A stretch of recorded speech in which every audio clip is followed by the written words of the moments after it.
Ini kita akan bicara mengenai salah satu aktiviti dari manajemen keuangan, itu investment atau capital budgeting. Kita kemarin udah belajar bahwa ada 4 ya, antara lain ya, ada 4 aktivitas dari manajemen keuangan, yaitu investasi, kemudian pendanaan, modal kerja, dan manajemen dividen.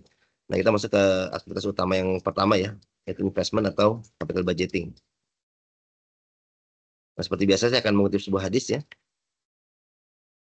bahwa Nabi Muhammad SAW menyerahkan kepada bangsa Yahudi Khaybar kebun kurma dan ladang daerah Khaybar agar mereka yang menggarapnya dengan biaya dari mereka sendiri.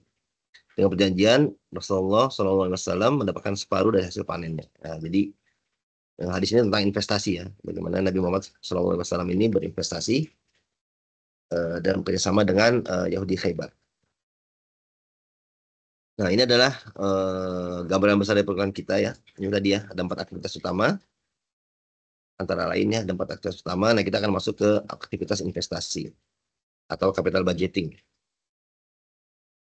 Ini adalah 5 pembahasan kita ya, hanya 5 aja pembahasan kita. Ada definisi, lingkup manajemen keuangan, metode analisis, metode discount cash flow, dan metode payback. Nah, itu terkait dengan investasi ya. Tujuannya adalah supaya peserta didik memahami salah satu aktivitas manajemen keuangan, yaitu investasi, dan bagaimana menilai kelayakan sebuah investasi. Jadi tujuan di sini adalah bagaimana teman-teman menilai kelayakan dari sebuah investasi. Misalnya sebuah proyek. Misalnya, ya, jadi misalnya teman-teman tawari proyek gitu ya. Tawari sebuah proyek dari perusahaan itu, dan tujuannya adalah teman-teman menilai nih, apakah proyek ini layak atau tidak gitu ya. Proyek ini layak atau tidak.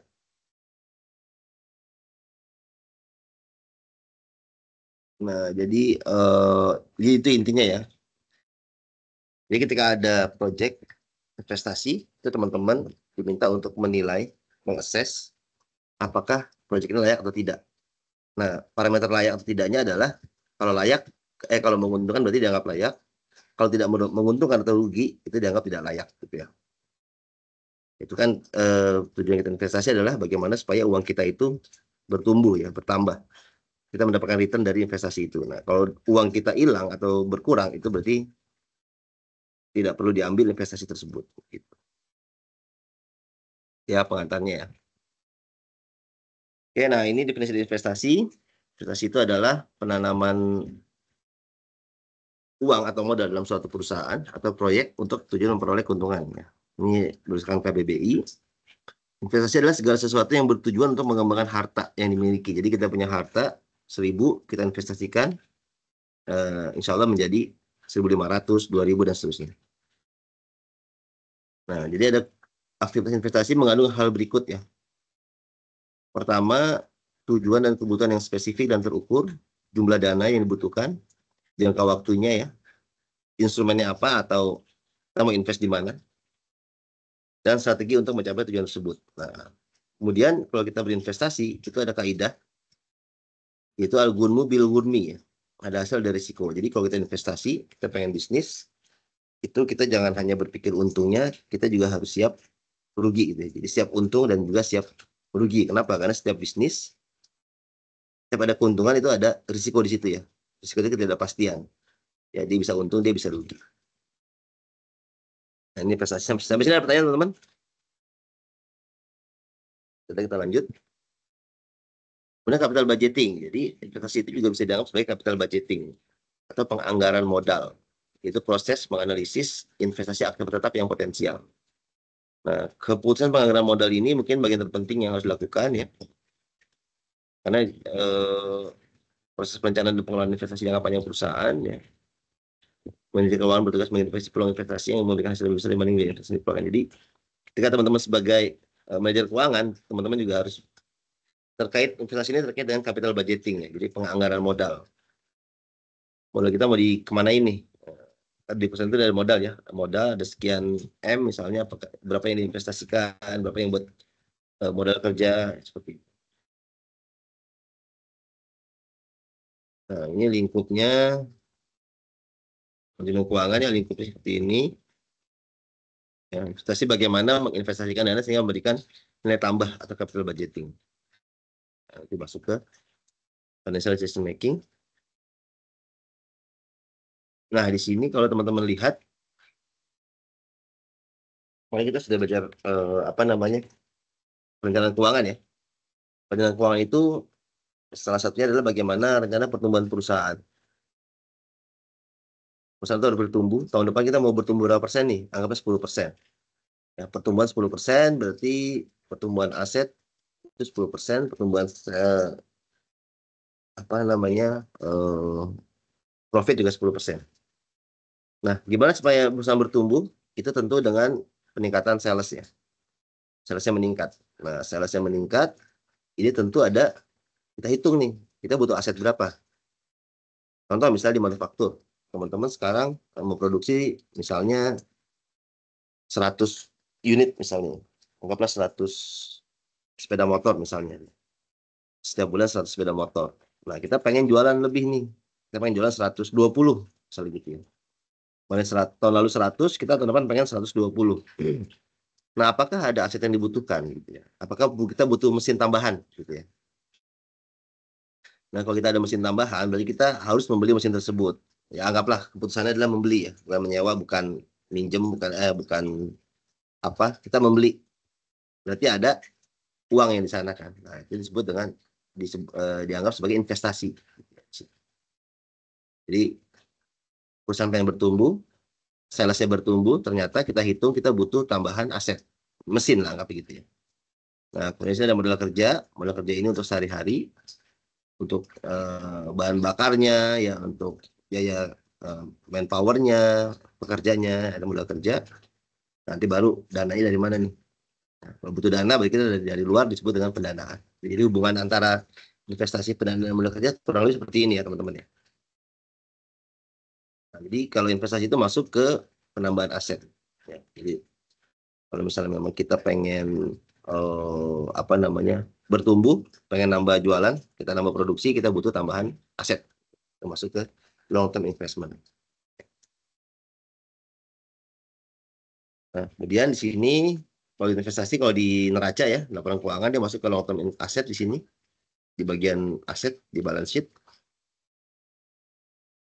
Dan untuk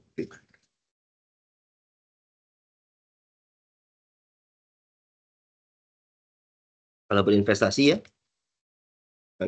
ada beberapa metode yang digunakan untuk menganalisis investasi. Nah, ada dua ya, kurang lebih ada discount cash flow dan juga ada payback period. Gitu ya. Nah, ini ada kriteria keputusan investasi yang baik harus memperhatikan perbedaan nilai uang ya. Kemarin itu sudah belajar ya, present value dan future value. Karena kalau kita bicara investasi, kita keluar uang sekarang itu dianggap present value, dan kita mengharapkan return di masa depan ya, itu namanya future value. Nah, ini perlu dihitung juga. Yang kedua, memperhatikan risiko ya. Tentu ada risiko di situ ya. Ada risiko yang harus dipikirkan juga, diperhitungkan. Kemudian yang ketiga, intinya adalah investasi adalah bagaimana menciptakan nilai bagi perusahaan. Jadi kita dia aset bertumbuh, sales bertumbuh, profit bertumbuh juga ya, seperti itu. Nah, ini contoh kasus. Manajemen perusahaan menargetkan perusahaan tumbuh 15% dalam jangka waktu 5 tahun. 15% selama 5 tahun. Untuk mencapai target tersebut dihitung peningkatan sales yang harus dicapai. Peningkatan sales berkonsekuensi pada investasi plan property and equipment ya, PPA. Ya, pabrik, properti ya, dan peralatan atau mesin. Sebagai manajer keuangan, Anda harus menghitung sebuah investasi, sebuah proyek yang akan dijalankan oleh perusahaan. Nah, tentu keputusan investasi harus dilakukan berdasarkan analisis return yang didapat. Ini contoh kasus ya teman-teman ya. Jadi bisnis case-nya, teman-teman sebagai manajer keuangan ditugaskan untuk menghitung atau menilai sebuah investasi. Jadi targetnya adalah tumbuh 15% dalam jangka waktu 5 tahun. Kemudian nih kira-kira untuk pengadaan mesin ini kira-kira layak atau tidak gitu ya. Nanti ada hitung-hitungannya ya. Nah, ini project data seperti ini kurang lebih ya datanya. Jadi ketika ada mesin baru, tahun pertama kita keluar 165.000. Nah, kemudian tahun pertama diharapkan nih cash flow ya, CF itu cash flow. Ada uang masuk 63.000. Profitnya sekian, 13.000. Tahun kedua ada uang masuk 70.000. Profitnya sekian. Sama tahun kedua seperti ini ya. Rata-rata nilai buku 72.000. Jadi kalau kita bicara mesin, itu namanya penyusutan ya. Biaya penyusutan, nah penyusutan itu dianggap selama 5 tahun dari 165.000 menjadi 72.000. Dan returnnya berdasarkan risiko yang diharap, berdasarkan risiko 12% returnnya ya. Datanya ya teman-teman ya. Jadi ini datanya ada ada tahun pertama, tahun ketiga. Ini cash flow-nya, kita keluar duit di tahun pertama, tahun lalu kita keluar duit buat beli mesin. Tahun ke-1 dia sudah memproduksi, ada uang masuk sekian. Tahun kedua ada uang masuk sekian. Tahun ketiga ada uang masuk sekian. Ini net income-nya atau profitnya. Nilai buku, nah, di dalam akuntansi ada namanya amortisasi atau penyusutan. Penyusutan itu jadi setiap tahun dia dikurangi nilai bukunya. Jadi ke tahun ketiga itu dari 165.000 di nilai pertama di biaya perolehan itu menjadi 72.000 ya. Dianggap nilai buku itu 72.000. Nah, returnnya 12%. Pertama kita coba metode yang pertama ya, discount cash flow method. Nah, ini ada namanya metode net present value. Net present value itu perbedaan antara nilai pasar suatu proyek dan biayanya. Ya, berapa banyak nilai yang dijalankan dari melakukan investasi. Jadi kita pertama memperkirakan arus kas masa depan yang diharapkan. Angka kedua, memperkirakan pengembalian yang diharapkan untuk proyek dengan tingkat risiko ini. Angka ketiga, menemukan nilai sekarang dari arus kas dan mengenai investasi awal. Ya, ini kita bicara NPV itu berarti net present value. Berarti ada present value, ada future value gitu ya. Rule-nya adalah kalau NPV-nya positif, terima project. Ya. Jadi kalau NPV positif, itu terima project. Berarti oke, layak gitu ya. Kalau negatif, berarti tidak ditolak. Nah, ini cara penghitungannya ya teman-teman ya. Kita lihat di sini 63.000 ini kan masa depan ya, future value. Nah, itu di present value kan. Di present value kan. Nah, jadi di sininya 63.000 dikali 1 kali 12 ya. 12 ini adalah return diharapkan. 70.000 dibagi 1 kali 12 pangkat 2 ya, tahun kedua, ini tahun ketiga, dikurang ini uang kita 165.000 yang modal keluar tadi ini 165.000. Jadi tinggal dikurangin aja, hasilnya ada 12.627,42.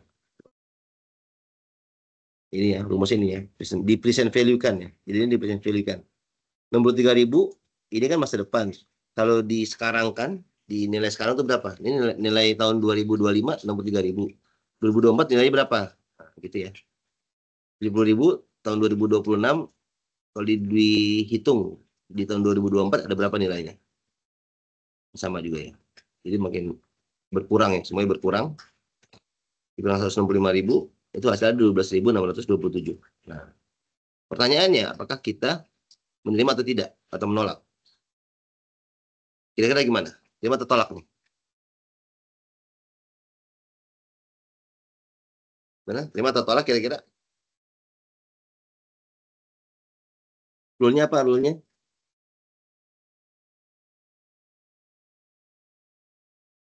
Terima Pak, karena positif. Ah ya betul ya. Jadi rule-nya positif. Jadi kalau kita hitung-hitung, ini itu lebih dari 165.000. Gitu ya. Sekarang kita keluar duit 165.000. Ternyata kalau kita lihat proyeksi cash flow-nya, itu dihitung-hitung di sekarang kan ya nilainya ya, di present value kan, itu nilainya lebih dari 165.000. Berarti dapat 177.000 lah, kurang lebih sekian. Dan hasilnya positif berarti itu untung ya gitu ya. Jadi kita terima proyek ini ya. Ya, net present value. Kemudian yang kedua ada content rate of return. Content rate of return ini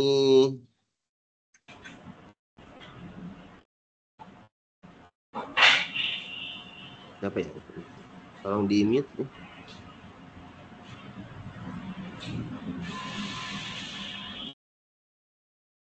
Oke, kita lanjut. Yang kedua adalah content rate of return. Nah, ini berdasarkan akuntansi ya. Jadi penghasilan bersih rata-rata dibagi nilai buku rata-rata. Perhatikan nilai buku rata-rata tergantung pada bagaimana aset disusutkan ya, depresiasi. Perlu memiliki tingkat cut off target. Aturan keputusan terima proyek jika AAR lebih besar dari tingkat yang diharapkan. Jadi ini rumusnya seperti ini ya, penghasilan bersih dibagi nilai buku rata-rata, terima kalau AAR lebih besar dari target yang diharapkan. Ini rule-nya ini. Contohnya, akuntansi pengen menetapkan, kita pengen pengambilan akuntansi rata-rata 25%. Jadi pendapatan bersih rata-rata di sini ya, ini ya, NI ya, net income pendapatan bersih 13.000 tambah 3.300 tambah 29.000 dibagi 3, maka dia hasilnya 15.340 ya. Jadi net income atau profit selama 3 tahun di rata-rata hasilnya 15.000. Nah, nilai bukunya 72.000 ya. Nah, dihitung 15.000 dibanding 72.000 hasilnya 21%. Nah, pertanyaannya apakah kita menerima proyek atau tidak ini? Kira-kira gimana teman-teman? Ya, diterima Pak. Gimana? Ditolak ya? Nolak Pak, tolak. Ya, karena Tolak, dia Pak. di bawah 25% ya. Ya. Ya, simpelnya gitu sih ya. Begitu. Itu rumus-rumusnya nanti teman-teman baca sendiri aja ya. Nanti coba dihitung-hitung kalau sudah saya kasih materinya. Baik Pak. Kemudian ini metode IRR alternatif yang paling penting untuk NPV. Ini internal rate of return. Definisi IRR adalah return pengambilan yang membuat NPV sama dengan 0. Aturan keputusan terima jika IRR lebih besar dari pengambilan yang diperlukan. Jika dia lebih besar dari pengambilan yang diperlukan. Nah, ini agak ribet sini ya. Nah, ini rumusnya ya teman-teman ya. IRR NPV 1 dibagi I2 dikurangi 1 ya, seperti ini ya. Jadi nanti teman-teman nih harus menebak-nebak istilah gitu. Menebak-nebak. Apa namanya? Nebak-nebak lah. Misalnya kalau 10 itu NPV-nya negatif atau positif. Kalau 11 berapa, 12 berapa, kayak gitu-gitu ya. Jadi menebak-nebak ceritanya. Nah, ini contohnya ya teman-teman ya. Ya, mencoba-coba discount factor untuk mencari NPV positif. Discount factor itu lawannya bunga ya. Jadi kalau bunga itu ditambah, discount factor itu mengurangi ya. Itu mencapai NPV positif berapa dan negatif berapa. Ya, coba-coba nih. Kita coba diskon faktornya 15 dan 20%. Kalau 15% hasilnya positif ya 3.000. Kalau 20% hasilnya negatif. Ya. Jadi NPV-nya positif, NPV negatif, hitung-hitung. Nah, nanti baru dimasukin ke rumus tadi ya. Rumusnya tingkat diskonnya masukkan NPV positif adalah 15%, diskon yang negatif 20%, NPV yang positif 3.000, NPV yang negatif 10.000, gitu ya, minus 10.000. Ya, kemudian dimasukkan, hasilnya adalah 16,13%. Kira-kira diterima atau ditolak? Ini diterima ya, karena lebih Terima Pak. ya 16% lebih besar daripada 12%. Ya, lebih besar Memang 12%. Ya, jadi kalau metode ini mungkin agak ribet sedikit teman-teman ya. Jadi karena ada coba-coba nih. Ini rumus diskon faktor sekian. Coba-coba kita coba dua faktor 15 dan 20%. Ternyata 15 itu hasilnya positif, yang 20% hasilnya negatif.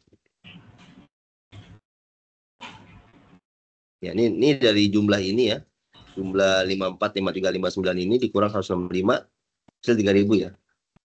Ini jumlahnya, berarti ini kalau diskon faktor 20%, kan 50 tambah 49 nih 150-an ya. Nah ini dikurang 165 hasilnya minus 10.000 gitu ya teman-teman.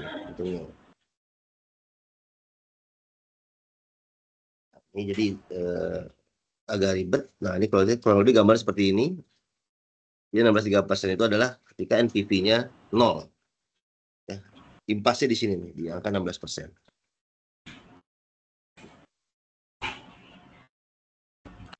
Nah ini advantage-nya intuitif ya, artinya feeling, pakai feeling kita coba-coba. Cara-cara sederhana untuk memonetisasi nilai proyek kepada seseorang yang tidak mengetahui estimasi secara detail.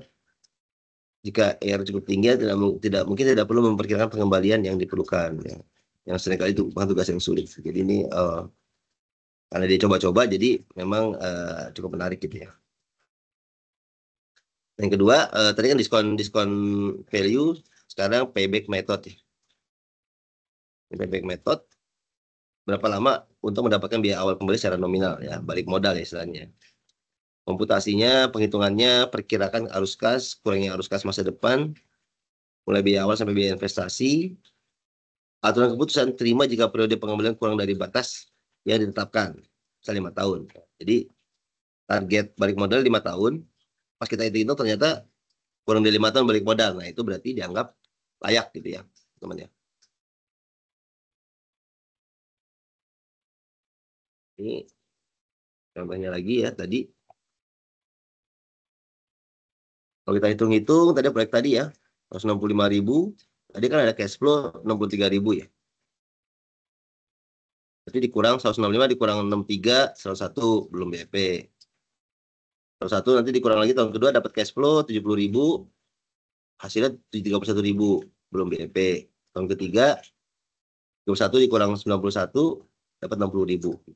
Jadi proyek terbayar di tahun ketiga. Nah, terima total proyek ini.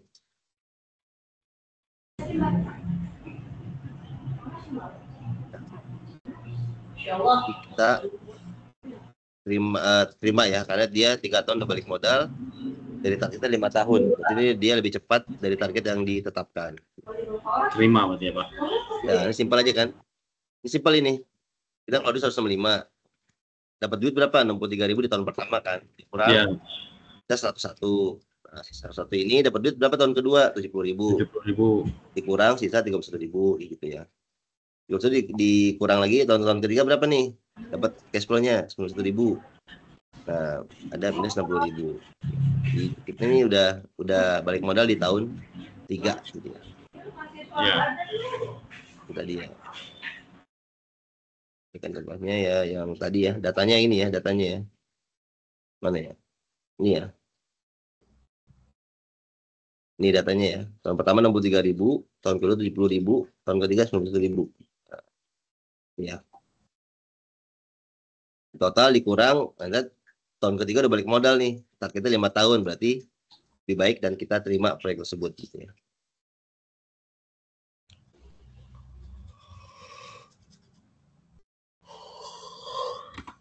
Nah, cuman ada advantage dan disadvantage-nya ya.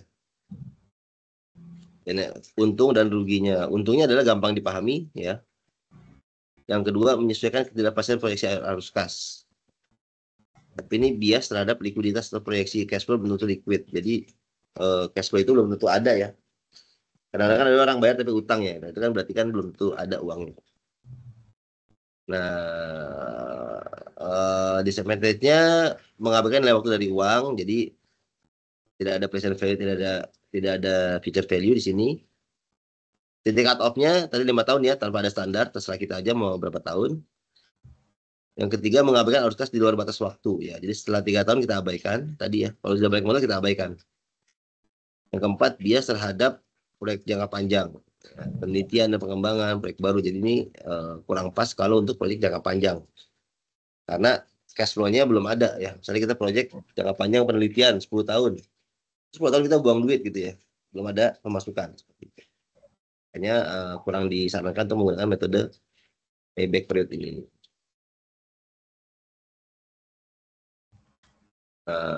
Kemudian ada diskon payback period, kurang lebih sama, tapi ada present value dan future value-nya gitu aja sih. Atas keputusan terima proyek jika membayar kembali dengan potongan harga dalam waktu yang ditentukan. Sama ya tadi ya aturannya. Target 5 tahun, berapa tahun kita balik modal nih. Tapi kita duitnya itu kita present value kan. Kalau tadi kita terima apa adanya, nggak kita present value kan. Nah yang sekarang kita present value kan. Jadi duit tahun depan itu berapa sih duit nilainya tahun ini, duit 2 tahun yang akan datang itu berapa sih nilainya tahun ini gitu ya. Seperti ini ya. Tadi kan 63.000 ya. 63.000 itu ternyata kalau di present value kan dikali 12,1 ini sudah 108 sisanya ya. Nah, 108 dikurang 70.000 cash flow-nya di present value kan bisa sekian 52.000. 52.000 di present value kan lagi 91.000 ini di present value kan 101,123 gitu ya. Dengan 12.697. Jadi sama ya, kurang lebih 3 tahun udah balik modal. Jadi kalau tadi kita hanya mikirin yang ini nih, cash flow-nya aja. Nah, sekarang kita present value kan. Kenapa? Karena 165 ini kan kita keluar sekarang ya. Present value kan. Ini kan present value 165 nih ya. Oleh karena itu yang penerimaan di tahun pertama, tahun kedua, tahun ketiga ini kita present value kan. Supaya sama ya. Benar nggak sih nilainya? Jadi ini proyek membayar kembali pada tahun ketiga, berarti dia lebih pendek daripada target 5 tahun ya. Berarti ini proyek kita terima gitu ya, layak gitu ya. Oke, sampai sini ada pertanyaan teman-teman? Jadi ini ya summary-nya ya, present value. Ini kita ada present value dan future value. Ini RR ya, namanya. Ini payback period. Referensinya. Sampai sini ada pertanyaan?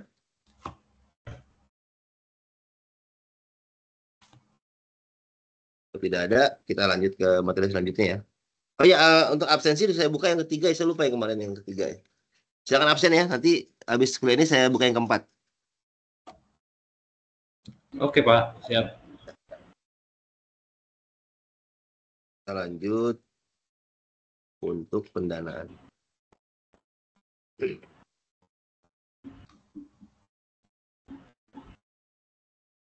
Sudah kelihatan ya? Belum ya? Kelihatan belum? Belum Pak.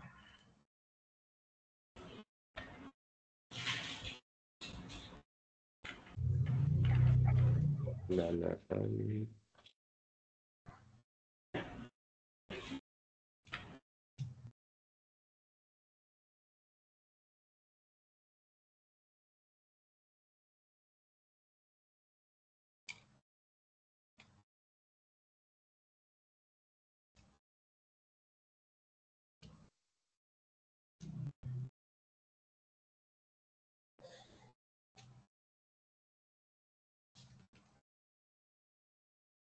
Mana ya? Oh ini sih. Oke,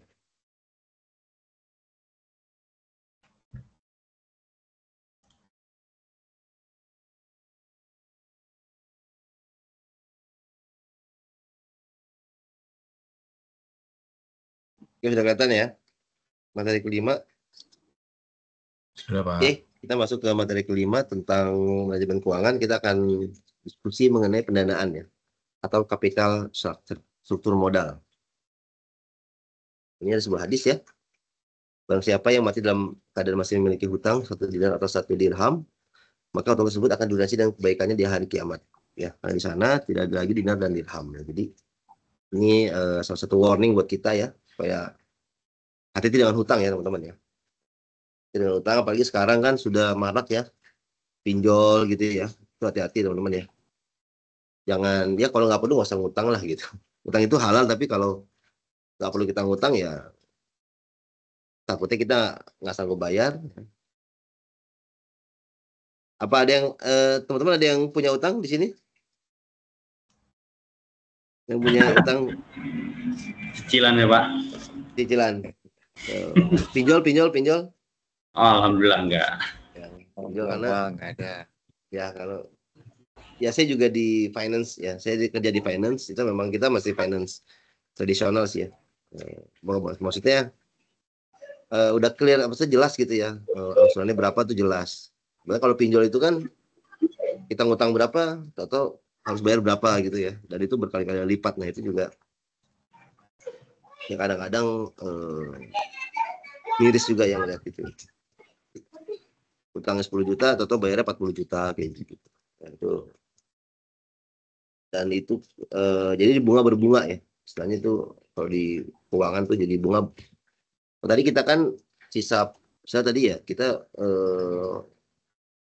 prestasi ya dengan prestasi misalnya 165.000 kita dapat cash flow 65.000. Nah itu kan udah selesai kan, sisanya itu dianggap nanti. Nah tapi kalau misalnya kita utang 100.000 kita bayar 40.000, sisa 60.000 itu jadi pokok hutang ya. Jadi 60.000 tambah 100.000 dibungain lagi. Jadi bunga dibungain, bunga berbunga gitu. Makanya kenapa pinjol itu jadi seperti itu. Ya, ini sharing aja gitu ya, sharing aja. Oke, selanjutnya ini materi kita ya. Tadi kita sekarang di pendanaan ya. Ada investasi, ada pendanaan. Oh, ini lagi. Nah, ini ya. Ada 6 ya kita sekarang ya. Ada overview, lingkup manajemen keuangan, struktur modal, financial leverage, biaya modal, cost of capital, dan teori struktur modal. Jadi, di sini kita akan bicara mengenai pendanaan ya. Jadi, teman-teman diharapkan bisa memahami terkait dengan pendanaan. Dan bagaimana struktur modal dalam meningkatkan kerja perusahaan. Jadi struktur modal. Nah ini overview ya. Perusahaan itu membutuhkan modal dalam bisnis. Nah struktur modal adalah satu keputusan yang penting ya. Oleh manajemen keuangan. Struktur modal ini apa sih ya? Struktur modal itu gabungan dari modal sendiri dan pendanaan eksternal. Balance sheet ya. Jadi kita misalnya kita pengen bikin bisnis nih. Bisnis misalnya warung kopi kekinian lah. Modal 100 juta. Nah, kita cuma punya 30 juta. Sisa kita pinjam 70. Berarti struktur modalnya 30% equity atau modal sendiri, 70% adalah pendanaan atau liabilitas gitu ya. Ini namanya struktur modal ya. Dari 100 juta itu berapa sih yang punya sendiri, berapa yang dari pinjaman atau kewajiban dari pihak luar. Jadi tadi ya diulang ya. Pendanaan, bagaimana mencari dana yang paling efisien ya, capital structure. Tadi sudah saya jelaskan. Ya, perusahaan mau tumbuh, supaya tumbuh dia harus meningkatin sales penjualan. Untuk meningkatkan sales penjualan dia mungkin butuh tambahan aset, tambahan mesin, untuk modal kerja, dan juga untuk investasi. Kira-kira dananya ada nggak? Kalau tidak ada berarti kita cari dari luar ya, external finance ya, pendanaan dari pihak luar. Financing dan pendanaan. Yang punya modal, duitnya kurang, kita cari dari pendanaan pihak luar. Nah ini kalau di balance sheet ya, the long term liability dan equity ya, di sini kita setelah struktur modal ya. Dan ini modal yang optimal adalah mencapai tujuan perusahaan untuk meningkatkan pemilik modal ya. Nah, nilai pemilik modal itu dalam equity atau EPS ini per share. Ini kira-kira per lembar sahamnya di harga berapa. Pendanaan eksternal atau utang long term liability dapat menjadi financial leverage yang meningkatkan nilai equity. Jadi di sini pendapatnya adalah kalau kita utang ya pendanaannya, utang eksternal itu kita bisa menjadi pengungkit ya. Financial leverage itu artinya pengungkit. Jadi kita profitnya 100 misalnya, kalau kita pakai utang itu jadi 120 misalnya gitu. Jadi ada pengungkit, diungkit gitu ya, ditingkatkan gitu. Kayak booster bahasa ini. Financial leverage itu sejauh mana efek pendanaan sekuritas utang dan saham privasi digunakan dalam semua perusahaan. Financial leverage berarti utang long term liability memberikan dampak keuangan pada pemilik modal. Ya. Financial leverage itu artinya dampak ya, mengungkit, jadi bertambah. Ini struktur modal versus struktur keuangan. Struktur modal bagian struktur keuangan ya. Struktur keuangan berarti seluruh sisi kewajiban ya. Semuanya sebenarnya kalau struktur modal dengan proporsi sumber keuangan jangka panjang dalam kapitalisasi perusahaan. Jadi ini perusahaan ini utangnya berapa persen sih dari modalnya gitu ya. Nah, ini perlu juga jadi penting nanti apa namanya bisa dianalisa ya. Kira-kira mungkin teman-teman ya diskusi aja ya. Teman-teman misalnya punya bisnis 100 juta ya, modal 100 juta, modal keluarnya aset 100 juta. Apa butuh uang 100 juta. Nah, teman-teman itu dari 100 juta, uang teman-teman cuma 10 juta, cuma 10%, sisanya utang. Kira-kira berisiko nggak kira-kira?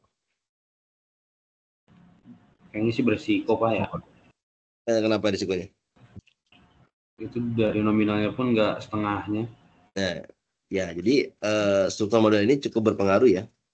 Beda misalnya ketika teman-teman 100 juta, teman-teman cuma punya 10%, dengan teman-teman punya 90%, itu kan beda ya, secara risiko ya. Satu tentu bayar bunganya ya, bayar pinjaman ini udah lumayan ya, cukup besar ya. Itu mungkin akan menggerus pendapatan juga ya, seperti itu ya, risikonya. Terus yang kedua, jangan sampai nanti diambil alih gitu, bisnis kita gitu. Ya, jadi, ya kenapa ini struktur modal itu menjadi penting gitu ya. Nah, ini gabungan dari modal sendiri dan eksternal. Ya, di sini ya, balance sheet. Nah, ini makanya ada rasio keuangan debt to equity ratio ya. Utang dibagi equity 2%. Semakin besar DER, maka perusahaan semakin berisiko dalam membayar utang ya. Tadi ya, 10 juta, utangnya 90 juta. Pendapatannya sama ya. Misalnya pendapatan misalnya berapa?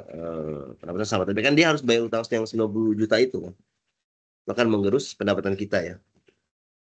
Beda dengan yang 90-10.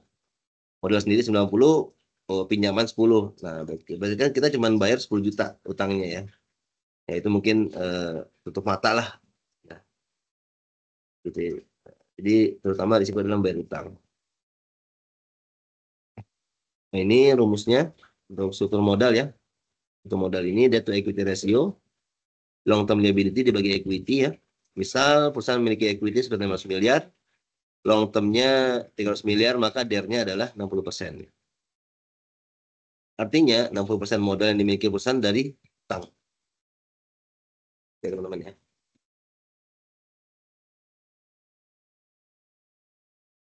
Ya selanjutnya debt to equity ratio merupakan indikator dari proporsi utang perusahaan terhadap investasi pemegang saham. Nah, ini baca aja nanti ya. Nah, ini tadi ya, financial leverage. Seperti singgung tadi, jadi bagaimana utang itu bisa mengungkit atau mendongkrak ya. Saya mengungkit, meningkatkan performa perusahaan. Ya, kita lihat sini, ini kan ada 3 skenario ya. Worst, normal, best. Jadi kalau yang paling buruk, paling jelek ini kita bikin skenario worst. Contoh misalnya ini kayak tahun politik nih. Kita coba pakai skenario worst. Nah, ternyata, dan juga kalau normal. Kalau normal, misalnya tidak ada apa-apa nih, walaupun tahun politik tidak ada apa-apa, normal sekian. Atau kita bikin yang ketiga, best. Jangan-jangan tahun politiknya malah menguntungkan gitu ya. Kita bikin skenario. Jadi 3 skenario dalam proyeksi ya. 3 skenario dalam proyeksi. Jadi kita bikin proyeksi keuangan itu ada 3 ya. Ada worst, normal, best. Ya kalau normal seperti ini, atau misalnya ada kerusuhan, kita pakai yang skenario ini. Kalau ternyata tidak apa-apa, malah menguntungkan, malah daya beli meningkat, kita pakai yang best.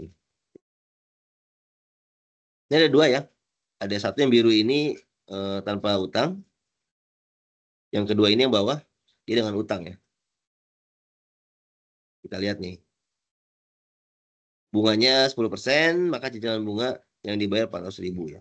Jadi pinjamnya 4 juta, utangnya 400.000, apa cicilannya 400.000. Lihat di sini EBIT revenue sekian.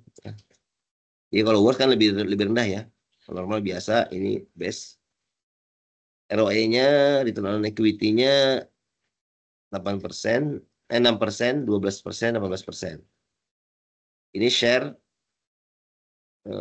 apa namanya? Pokok apa namanya? Saham-saham. IPS ya, IPS ini IPS-nya 400.000. Dividen 400.000, kalau di IPS kan 1,25 ya. Ini kalau worst, kalau base-nya 3,75, normalnya 12,5. Ini tanpa utang ya, tanpa utang. Nah, interest 0 ya, interest 0 ya, nggak pakai utang. Nah, kita pakai coba yang bawah, ada interestnya, ada 400.000 ya, ini yang 400.000, cicilannya 400.000. Ini kalau dalam kondisi worst memang parah ya, lebih rendah dibanding dengan utang. Kalau kondisi worst, dia kalau kita ngutang makin hancur ya, sudah gitu ya, makin parah, memperparah perusahaan. Kalau kondisi sedang buruk, worst. Nah, kalau normal itu lumayan ya. Secara equity dia meningkat, returnnya dari 12,5 menjadi 15%. Nah, kalau base makin meningkat lagi. Perbedaan di sini ya, di utang ya, ada interest, bunga, ada bunga di sini atau cicilan.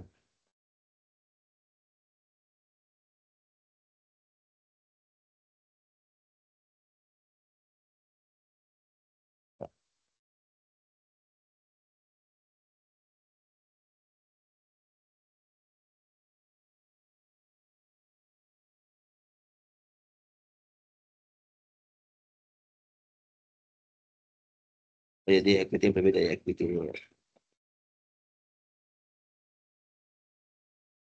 Jadi ini 50-50 ya.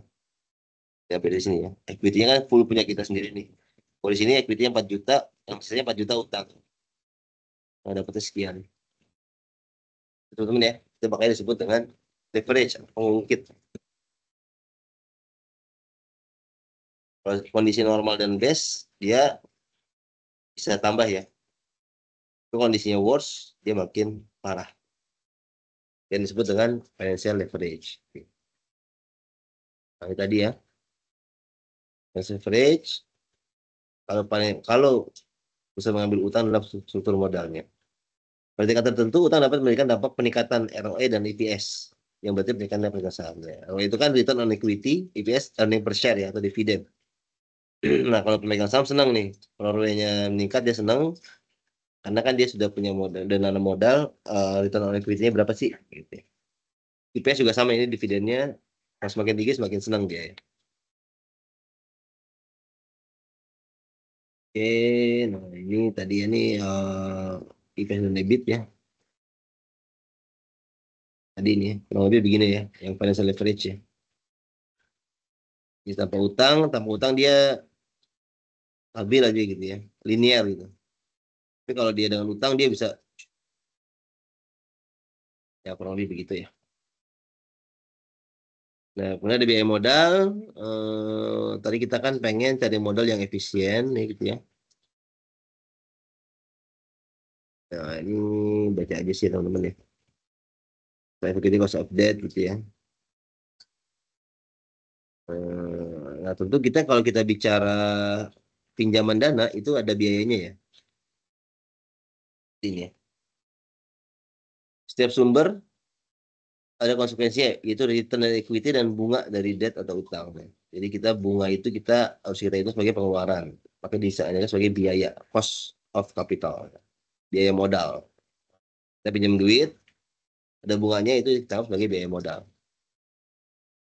Nah, cost of debt, terus kemudian cost of capital atau biaya modal dijelaskan sebagai tingkat penggunaan kapital misalnya pasar atau gitu ya. Jadi modal itu bisa dari mana aja?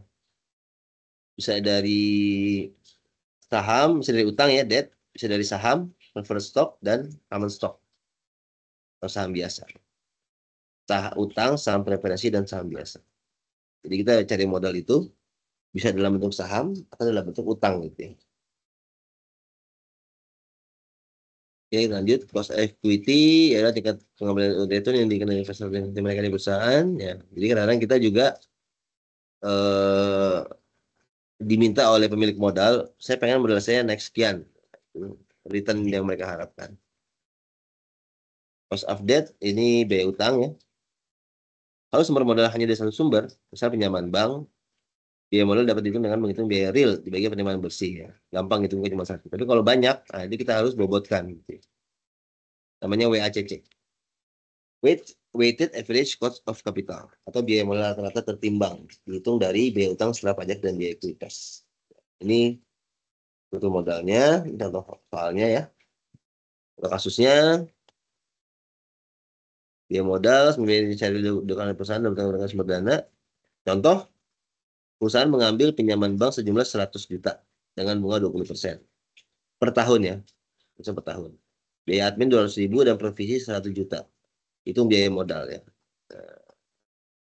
Pinjaman 100 juta, bunganya 20 juta, administrasinya 22.000, provisi 1 juta. Nah, berapa biaya realnya? Biaya realnya ada 20 ditambah 200 tambah 1 juta. Biaya realnya adalah 21,2 juta. Jadi biaya modal itu 21 dibagi 78 ya. 78 ini 100 dikurang 21 ya. Dikali 100%. Jadi biaya modal kita dengan bunga 20% itu 26,90% cost of capitalnya. Nah, makanya kenapa kalau kita pengen investasi, kita pengen jualan, itu harus di atas 26,90%. Kalau nggak kita boncos ya modalnya. Simpel ya, misalnya teman-teman apa namanya pinjam uang ke teman, ada harus traktir dia misalnya gitu ya. Ada bunganya misalnya, nggak masuk biaya traktiran berapa, biaya bunga berapa, nah itu masuk ke cost of capital, biaya modalnya tadi, biaya utang kita ya. Biaya yang kita modalin, dia mau modalin kita tapi dengan syarat ada embel-embelnya, nah itu masuk ke biaya modal istilahnya. Itu kalau dari satu sumber ini ya, kalau dari beberapa sumber, nah tinggal dibobotin aja ya. Aja sih. Contoh, modal 1M, 600 ekuitas, 400 utang. Maka 600 per 1000, 60%, bobot D-nya 40%.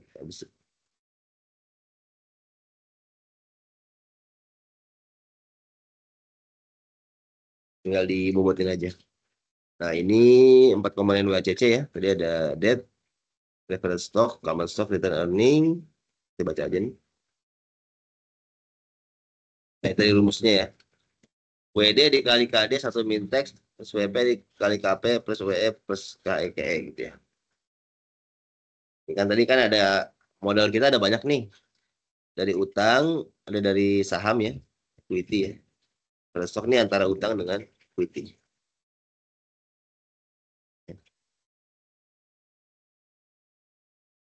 Preferred stock.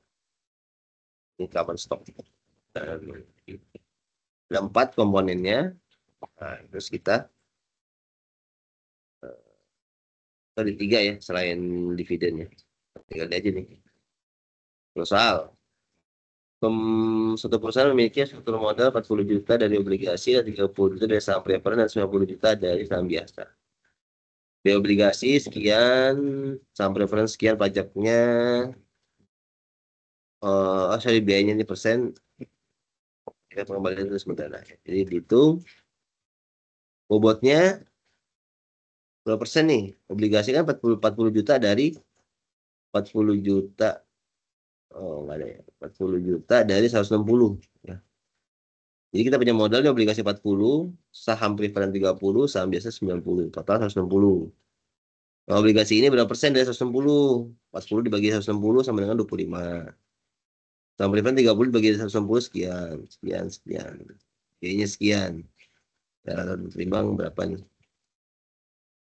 Total, jadi kita dalam bisnis,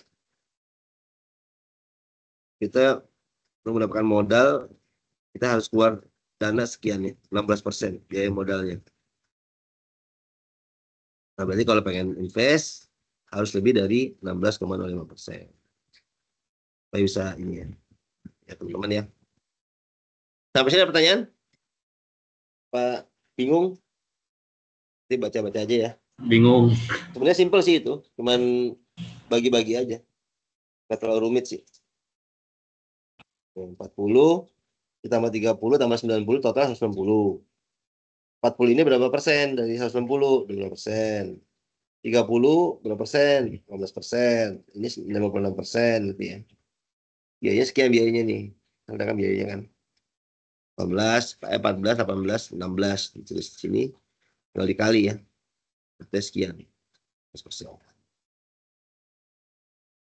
Oke, selanjutnya ada teori struktur modal ya. Ada beberapa teori. Ini ada Modigliani, Miller, dan seterusnya ya.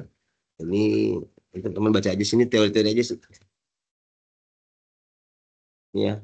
Nah, ini juga ada satu M teori ya. Jadi pembayaran bunga itu atau cost of debt memberikan dampak pada cash flow perusahaan U dan L. Perusahaan U dan L memiliki EBIT yang sama namun dengan pajak yang berbeda. Utang dapat mengurangi pajak. Ya, di sini juga ya. Financial leverage ya. Utang dapat mengurangi pajak. Kenapa pajaknya ini lebih kecil? Karena di sini ada utang. Sehingga secara income-nya lebih kecil. Kalau lebih kecil berarti secara tax lebih kecil. Ini dari cash flow-nya lebih besar. Buat sahamnya $644, buat obligatornya, pemegang obligasinya $80. Jadi cash flow lebih banyak. Jadi utang dan pajak. Jadi utang itu bisa mengurangi pajak. Bisa mengurangi pajak berarti bisa menambah keuntungan gitu ya. Itu teorinya gitu. Ini teori ya. Ini baca-baca aja ya. Packing order teori. Ini sumber pendanaan ya. Udah urutan. Sumber pendanaan yang paling utama adalah laba ditahan. Artinya kita persen itu untung, punya keuntungan 100 juta tahun ini, tahun lalu. Nah, untuk pengembangan usaha aja pakai 100 juta itu. Kita nggak usah ngutang lah, nggak usah minjem. Udah pakai yang duit yang punya kita aja kayak gitu. Jadi ada prioritasnya. Nah, kalau nggak cukup, baru nanti cari dana dari luar. Ini teorinya gitu, ini baca aja. Jadi teori ya. Teori itu berarti si manajemen sebagai agen dari pemegang saham.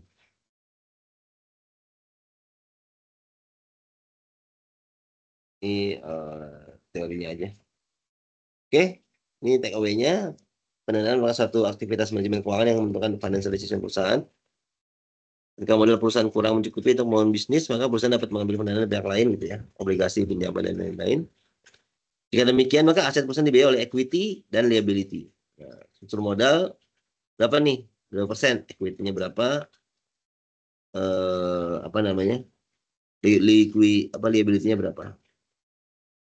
Aktivitas pendanaan dapat berdampak pada nilai tambah bagi persen modal, itu financial leverage, dan juga berkaitan dengan perusahaan. Begitu ya teman-teman ya. Kita baca satu. Pendanaan ini tentu harus dihitung berapa struktur modalnya. Nah, tadi kalau misalnya kita cuma 10 juta, yang 90-nya minjem, itu tentu akan berisiko ya, apakah kita sanggup bayar atau tidak. Karena utang 90 dengan utang 10 itu beda. Kemudian utang ini bisa berdampak pada kinerja ya, bisa meningkatkan kinerja perusahaan, terutama bisa meningkatkan nilai bagi pemilik saham. Tadi kita lihat ya. Nanti dia bisa meningkatkan harga sahamnya, dividennya, dividen per lembar saham, EPS-nya, earning per share. Jadi kalau tanpa utang cuma Rp60 per saham, dengan utang dia bisa Rp70-80 per lembar saham. Jadi ini hitung-hitungan seperti itu hitungannya. Namanya financial leverage gitu ya teman-teman ya. Ini referensinya. Sampai sini ada pertanyaan teman-teman? Cukup, Pak. Cukup ya. Bingung apa paham atau bingung?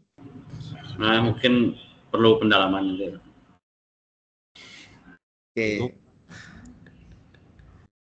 Oke, nanti saya share ya ini ya. Ya, siap. Oke, kalau tidak ada Ada pertanyaan lagi sebelum kita tutup? Tidak ada, itu kita foto dulu ya. Ini saya habisin dulu recordnya. Silakan mungkin on cam teman-teman. Kita mau ini. Oh, kalau foto langsung pada on cam semua ini.